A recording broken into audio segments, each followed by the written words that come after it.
राधे राधे दोस्तों। आज अपन प्रायिकता का पार्ट 5 स्टार्ट करेंगे। इससे पहले हमने पार्ट 4 तक कर लिया है, जिसके अंदर कुछ कुछ महत्वपूर्ण बात बता देते हैं। हमने शब्दावलियाँ देख ली थी। उसके बाद में क्रमचय और संचय से संबंधित क्वेश्चन किए थे। उसके बाद में प्रायिकता का योग प्रमेय किया था। लीफ वर्ड्स लीफ वर्ड्स के बारे में देखा था। फिर देखा था हमने ताश की पत्तियों के बारे में। फिर देखा उसके बाद में संयोगानुपात और संयोगानुपात से संबंधित कुछ क्वेश्चन किए थे। और अब प्रायिकता का पार्ट 5 स्टार्ट कर रहे हैं, जिसके अंदर प्रायिकता का गुणन प्रमेय, जो कि अत्यधिक मोस्ट इम्पोर्टेंट है। एक योग प्रमेय भी इम्पोर्टेंट था। ओके, अब स्टार्ट करते हैं प्रायिकता का गुणन प्रमेय। देखो, इसको मिश्र प्रायिकता का नियम भी कहते हैं। इसको मिश्र प्रायिकता का नियम भी कहते हैं। इसमें दो स्थितियाँ बनेगी। एक तो केस स्पष्ट बनेगा जब ए और बी स्वतंत्र घटना हो, ए व बी स्वतंत्र घटना हो। और दूसरा केस बनेगा जब आश्रित घटना हो ना। तो पहली स्थिति देख लेते अपन, ए और बी के घटित होने की प्रायिकता। देखो, मैंने पहले भी नोट में लिखा था, ए और बी आए तब ए इंटरसेक्शन बी लिखते हैं। तो मैंने यही लिखा है ना, ए इंटरसेक्शन बी। तो पी ए इंटरसेक्शन बी की प्रायिकता क्या होती है? पी ए की प्रायिकता इंटू या डॉट पी बी की प्रायिकता होती है। इसी प्रकार ए बी और सी तीनों स्वतंत्र घटनाएं हो तब इसका नोटेशन क्या आएगा? तो देखो, तीनों स्वतंत्र घटनाएं इसलिए मैंने लिख दिया है P A intersection B intersection C. तो इसको हल करने के लिए इसका फॉर्मूला होता है ए की प्रायिकता डॉट बी की प्रायिकता डॉट सी की प्रायिकता।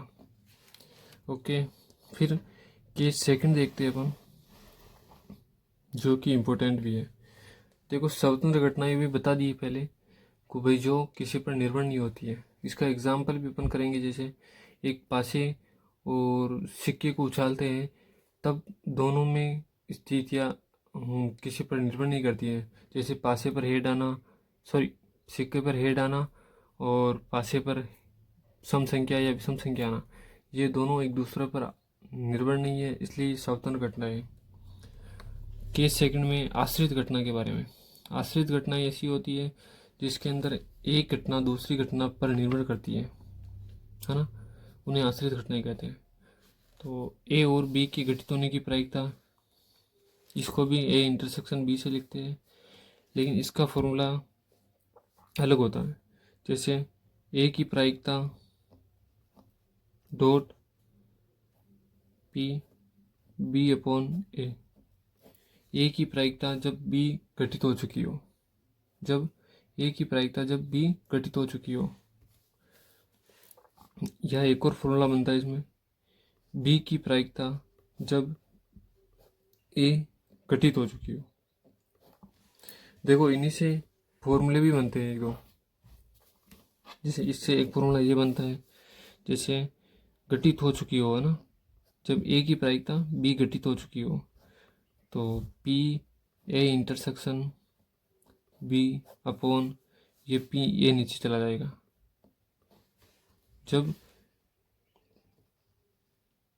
ए की प्रायिकता जब बी घटित हो चुकी हो तब पूछ ले तो इस प्रकार से लिखना अपने को, P A intersection B upon P A. इसी प्रकार इसमें भी बी की प्रायिकता, इसको ऐसे लिख सकते हैं, P A upon B, P A intersection B upon P B की प्रायिकता, सॉरी यह आएगा पी बी की प्रायिकता। अब देखो, इससे संबंधित एग्जाम्पल भी करके समझते हैं अपन। ए व बी के, देखो ए व बी के चयन होने की प्रायिकता दे रखी है अपने को, 0.3 व 0.2 है, तब दोनों के चयन होने की प्रायिकता। तो ए के चयन होने की प्रायिकता लिख लेते हैं अपन, ए के चयन होने की प्रायिकता पी ए कितनी दे रखी है? 0.3। इसी प्रकार बी की चयन की प्रायिकता भी दे रखी है हमने, चयन होने की प्रायिकता PB 0.2। दोनों के चयन होने की प्रायिकता को किस लिखेंगे? A इंटरसेक्शन B से दोनों के चयन होने की प्रायिकता। अब देखो ये दोनों घटनाएं स्वतंत्र है अपने आप में। हाँ, ये दोनों घटनाएं कैसी है? स्वतंत्र घटनाएं है, क्योंकि इसमें 0.3 है, ये भी स्वतंत्र है, ये 0.2 है, ये भी स्वतंत्र है। तब स्वतंत्र घटना वाला फॉर्मूला लगेगा P A इंटरसेक्शन B बराबर होता है P A की प्रायिकता डॉट P B की प्रायिकता। A की प्रायिकता कितनी है? 0.3 इंटू 0.2। दोनों को मल्टीप्लाई करेंगे तो क्या आएगा? 3 दूना 6, दो संख्या छोड़ के पॉइंट 0.06। ये इसका आंसर आ गया। ओके, अब अपन पार्ट इसके कुछ एग्जाम्पल करते हैं इनसे संबंधित। ए की प्रायिकता में दे रखी है, बी की प्रायिकता दे रखी है और ए इंटरसेक्शन बी दे रखा है। तब पूछा आपने को सबसे पहले तो A union B. A union B का मतलब क्या होता है? योग प्रमेय है ना, योग प्रमेय वाला फॉर्मूला लगेगा इसमें। योग प्रमेय क्या थी? पी ए की प्रायिकता प्लस बी की प्रायिकता minus P A intersection B. इधर लिख लेता हूँ मैं योग प्रमेय से, है ना, योग प्रमेय से, योग प्रमेय से। ऊपर पी ए का मान दे रखा था आपने को, देख ले एक बार, 0.8, 0.6 और 0.5, है ना। अब इसमें मान रख रहा हूँ मैं, पी ए की जगह 0.8 प्लस इसका हो गया 0.6 माइनस और ए इंटरसेक्शन भी दे रखा है 0.5। देखो इसको हल करते हैं, ये कितने हो जाएंगे? ये 8 और 6 14, 1.4 माइनस 0.5, तो ये आ गया 0.9। ये इसका आंसर क्या आ गया? ए यूनियन बी क्या आ गया अपने पास? 0.9। फिर दूसरा है पी बी अपॉन ए। तो अभी अपन ने फॉर्मूला देखा था उसमें, आश्रित घटना में, उसमें फॉर्मूला था P A intersection B upon B की प्रायिकता। बी था ना या ए था? एक बार देख लेते हैं। ये बी अपॉन ए में ए की प्रायिकता का भाग देते हैं, इस वाले नीचे वाले की भाग देते हैं ना। पी बी अपॉन ए का फॉर्मूला हो जाएगा P A intersection B upon P A की प्रायिकता। इसको हल करते हैं, आगे मान रखते हैं 0.5 ए इंटरसेक्शन बी ऊपर क्वेश्चन में दे रखा है और ए की प्रायिकता दे रखी है अपने को 0.8। तो इसको हल करेंगे तो क्या आएगा? 5/8। ये आंसर आ गया इसका। फिर इसी प्रकार से ए और B, P A upon B, इसका देख लेते हैं अपन। तीसरा देख लेते हैं पी ए अपॉन बी।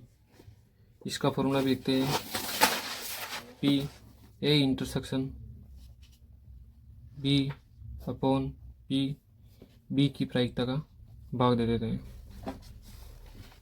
देखते देखो ए इंटरसेक्शन बी का मान कितना है अपने पास? 0.5 और बी कितना है? 0.6।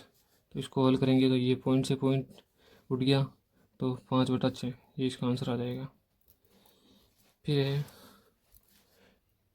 चौथा दे रखा अपने को पी ए इंटरसेक्शन बी, यानी कि ए की प्रायिकता जब बी घटित हो चुकी हो या बी नहीं घटी हो ना, ए की प्रायिकता जब बी नहीं घटी हो, तो इसको फॉर्मूला लिखने के लिए अपन इसका यूज़ करेंगे अपन एक चित्र का। अगर याद हो फॉर्मूला तो लिख लीजिए, बाकी चित्र से समझ के भी कर सकते हैं। इसको नाम दे दिया अपन ने ए, इसको नाम दे दिया बी। क्या पूछा है? ए तो है पूरा ही और बी नहीं है, बी नहीं होने की प्रायिकता ना, एक तो पूरा है और बी नहीं होने की प्रायिकता। तो इसको अपने को क्या चाहिए? अपन ये वाला भाग लेना अपने को। तो कैसे ले सकते हैं अपन इसको? कैसे ले सकते हैं? ए की प्रायिकता माइनस इसको माइनस कर देते ए इंटरसेक्शन बी को, ए इंटरसेक्शन बी को माइनस कर देते हैं। अपने को ये वाला भाग लेना है केवल, क्योंकि ये तो नहीं है, इसका मतलब है घटित नहीं होने की प्रायिकता, तो ये तो घटा ही नहीं है, और ये वाला बच्चा है, इसको लेना अपने को। इसको कैसे ले सकते हैं, टोटल में से इस वाले भाग को मैंने माइनस कर दिया है ना। तो अब देखो अपने पास क्वेश्चन में दे रखा है ए का मान दे रखा है 0.8 और ए इंटरसेक्शन बी भी दे रखा है 0.5, तो इन सॉल्व करेंगे तो 0.3, ये इसका आंसर आ जाएगा। फिर है पांचवा,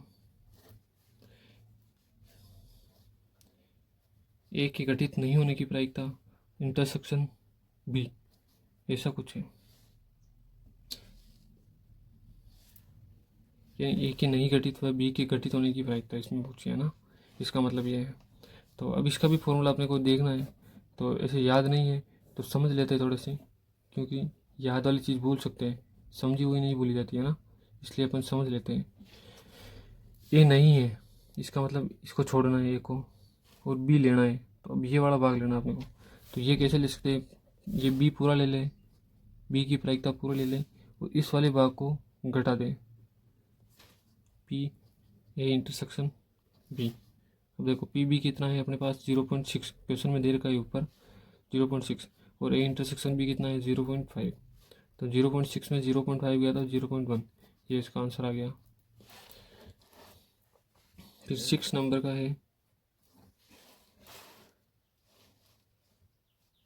6 नंबर का दे रखा है पी ए की और इंटरसेक्शन बी, यानी ए व दोनों बी दोनों घटित नहीं होने की प्रायिकता पूछी अपने को। तो अब इसको हल करने के लिए अपन मॉर्गन नियम लगाते हैं।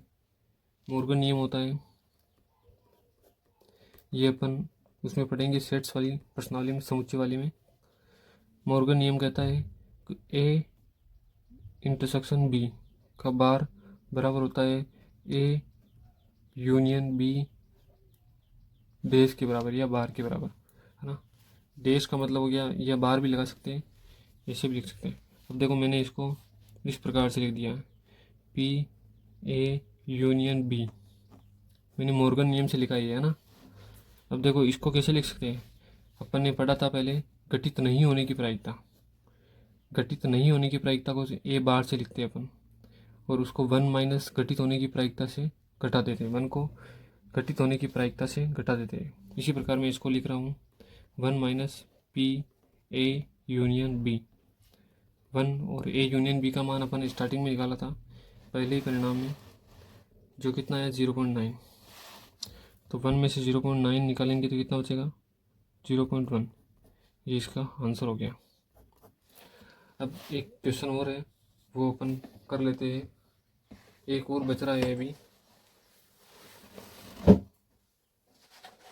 हमारे 6 पॉइंट हो चुके हैं, एक पॉइंट और बच रहा है अभी, ये वाला पॉइंट बच रहा है, जिसमें ए और बी दोनों के घटित नहीं होने की प्रायिकता होती है। तब क्वेश्चन नंबर 7 अपन कर लेते हैं।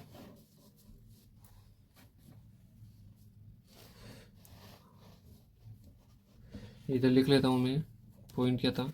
सबसे पहले तो पी ए की प्रायिकता कितनी थी अपने पास, वो देख लेते हैं पिछले क्वेश्चन से, 0.8, और बी की प्रायिकता थी अपने पास 0.6, और सी की थी, सॉरी ए इंटरसेक्शन बी था 0.5 था। अब अपने को 6 नंबर पूछा है पी ए अपॉन बी का बार, तो अब इसका फॉर्मूला लिखते हैं अपन, फॉर्मूले में क्या क्या चाहिए वो देख लेते हैं। P A bar intersection B bar, upon में चाहिए पी बी की प्रायिकता,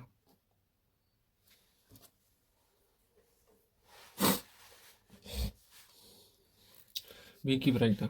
अब देखो अपने अभी इसमें निकाला था 6 में, 5 नंबर में निकाला था ए इंटरसेक्शन बी इंटरसेक्शन की बार। देखो इसका मान अपन ने निकाल लिया था, ए डैश इंटरसेक्शन बी डैश का मान निकाला था, कितना आया था 0.1। इधर यहाँ से लिख रहा हूँ मैं, है ना, इधर से लिख रहा हूँ मैं क्वेश्चन पीछे से, फिर से लिख रहा हूँ मैं, पी ए बार और बी बार, इसका मान था 0.1। ओके, और बी की प्रायिकता अपने पास दे रखी है, तो इधर साइड में निकाल लेते हैं। बी नहीं की प्रायिकता ना, बी की प्रायिकता अपने पास ये है 0.6। तो बी नहीं की प्रायिकता कैसे निकालते हैं?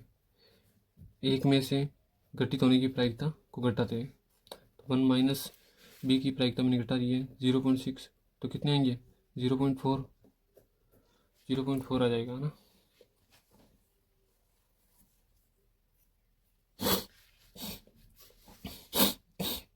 जीरो पॉइंट फोर आ गया। फिर उसमें क्या करना अपने को, इसमें मान रख रहा हूँ मैं, इसकी जगह तो मान आएगा 0.1, इसकी जगह मान आएगा 0.4, दोनों में से पॉइंट हटा देंगे तो 1/4। इसका आंसर क्या आएगा? 1/4।